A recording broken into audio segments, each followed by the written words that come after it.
Người phụ nữ giận bỏ về nhà mẹ. Khi người đàn ông tới tìm, thấy cô ta ở cùng người đàn ông khác. Con mình còn cưới trên đầu người đàn ông đó. Giang Ly, Lục Vân Tiêu vừa xuống xe, thấy Giang Ly đang nói cười với Niết Tán.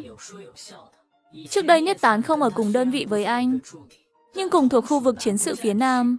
Gặp nhau vài lần, chuyện của anh ấy cả khu vực đều biết. Anh rể, chị mới đi 2 ngày. Anh rể đã nhớ chị rồi, nóng lòng đón chị về. Vậy tôi không phải đưa hai người về nữa. Sao cô ở cùng hắn ta? Tôi gặp bạn khi ra ngoài. Ăn bữa cơm thôi sao chứ? Anh thường xuyên đến Tây Uyển chăm mẹ con Tô Uyển Thanh. Liếc mắt đưa tình với Tô Uyển Thanh. Có tư cách nói tôi sao? Bạn bè, cô biết hắn là ai không? Không liên quan đến anh. Giang Ly không muốn cãi nhau trước mặt tiểu của Thực. Anh Nhiếp, vậy chúng tôi về trước. Anh rể, cái này đơn vị phát cho anh à? Trương Giao còn nhỏ, ngây thơ không nhận ra sự khác thường của hai vợ chồng. Không, tôi mượn từ ủy viên. Giang Ly, lát thu dọn đồ rồi theo tôi về. Mấy giờ rồi? Anh rể còn về à? Vậy ở lại một đêm. Tới khu nhà, Giang Ly bảo Trương Giao dẫn con lên trước. Trương Giao, tôi có chuyện muốn nói với anh rể. Tôi đã nói ở trong phòng. Anh ký rồi tôi về. Giờ anh còn muốn cãi? Vừa rồi Lục Vân Tiêu về thử từ Thúy Liên. Anh ta hoàn toàn không biết Giang Ly muốn ly hôn, nên nghĩ Giang Ly chỉ đe dọa bố mình. Tôi nói lại lần nữa, tôi nghiêm túc đấy. Lần đầu, anh nói gì? Anh cũng bị mê muội bởi khuôn mặt đó. Anh ta không đàng hoàng, đùa giỡn người khác, tiếng xấu khắp nơi, cô sẽ hối hận thôi. Liên quan gì đến anh ta? Tôi hối hận vì ở cùng anh thì có. Cô nói gì? Thật đấy, tôi muốn ly hôn. Anh cho tôi đi. Tôi cũng cho anh đi. Cô nói vớ vẩn gì vậy? Giang Ly nói xong chuẩn bị lên lầu. Bà ốm rồi, ngày nào cũng nhắc cô. Cô nhẫn tâm không đi thăm. Anh ký đi. Tôi sẽ đi thăm bà. Lúc đó, Từ Thúy Liên đi tới. Thấy họ như vậy, nhíu mày. Ký gì gai bệnh? Bác ấy tái phát thấp khớp và bệnh tim. Giờ ở trong bệnh viện. Ôi sao không nói sớm? Giang Ly mai về đi. Việc Giang Ly ly hôn tạm thời không thể cho mẹ biết. Với cả Lục Vân Tiêu không chịu ký. Quân hôn không dễ ly. Vẫn phải về một chuyến. Không thì cần gì phải mượn máy ảnh. Tôi đồng ý, mai tôi với chị dâu đi tìm thầy hỏi chuyện sửa sang. Hỏi xong tôi đi thăm bà. Được. Tối đó Lục Vân Tiêu ngủ ở phòng khách. Giang Ly và Trương Giao ngủ chung phòng. Trương Giao tắm xong về phòng. Thấy Giang Ly đang vẽ vời trên bàn. Chị làm gì vậy? Chị vẽ quần áo trẻ em à? Đẹp không? Chị thiết kế à? Chị vẽ đẹp thế. Đây chỉ là nghiệp dư thôi. Chị thích may vá, muốn gửi cho một công ty lớn. Xem có kiếm được phí thiết kế không? Chị giỏi thật. Chị biết công ty đó sao? Nghe được ở nhà thuộc quân đội. Chị lo là không biết công ty đó có nhận thư không? Hỏi chú Niếp là biết ngay mà. Anh Niếp nói, dạo này anh thường chạy giữa Bồng Thành và Cảng Thành. Vậy tức là lại phải đi về. Hôm sau ăn trưa xong, Giang Ly dẫn tiểu của Thực cùng Lục Vân Tiêu thăm bà.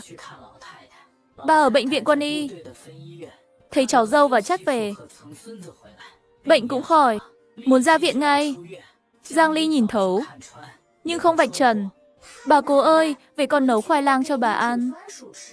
Khoai ở nhà bà ngoại thơm lắm. Được, được, bà rất vui. Nhìn Giang Ly, rồi nhìn đứa cháu bất hiếu Lục Vân Tiêu. Bà nghĩ, lần này chắc sẽ hòa hợp. Tối cả nhà đang chuẩn bị ăn cơm. Đột nhiên Tôn Diệp chạy đến. Chú Lục. Mẹ cháu sốt rồi. Chú đi xem mẹ bị sao. Sáng nay mẹ cháu lên núi đào thổ phục linh cho bà Lục. Dính mưa về sốt luôn. Gì? Lục Vân Tiêu nhíu mày. Quay người đi luôn. Người lớn sốt thôi mà. Không tự đi bệnh viện được à?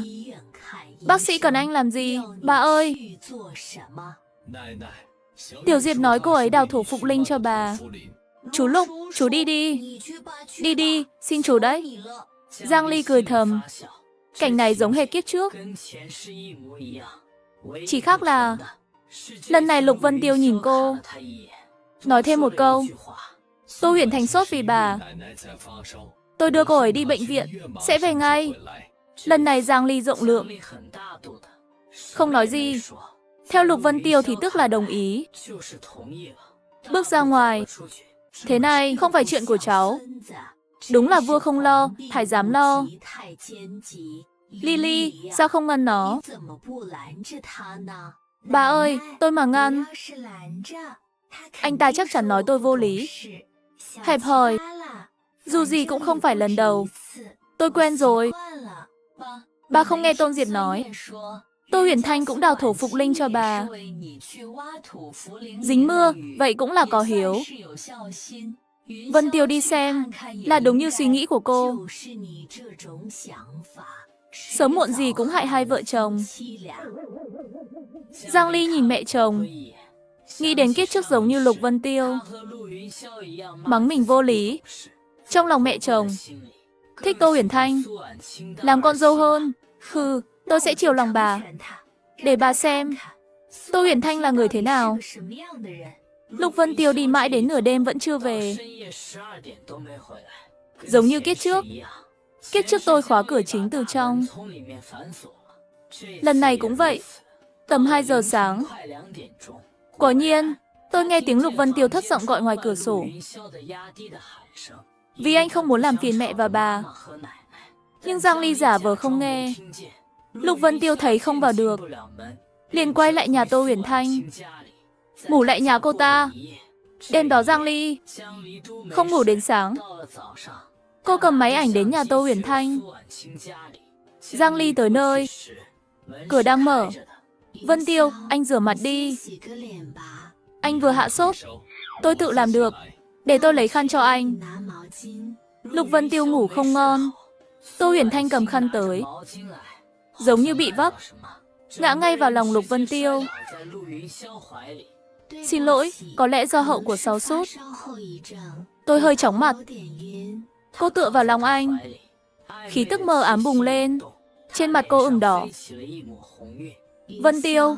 Giang Ly đứng ngoài cửa nghe một lúc, rồi đi tới cửa. Thấy cảnh đó, Lục Vân Tiêu không đẩy cô ta ra ngay. Yết hầu còn chuyển động. Họ nói sai giống hệt kiếp trước. Giang Linh không do dự bấm máy ảnh. Bấm liên tục mấy cái. Lúc đó Lục Vân Tiêu mới nhận ra.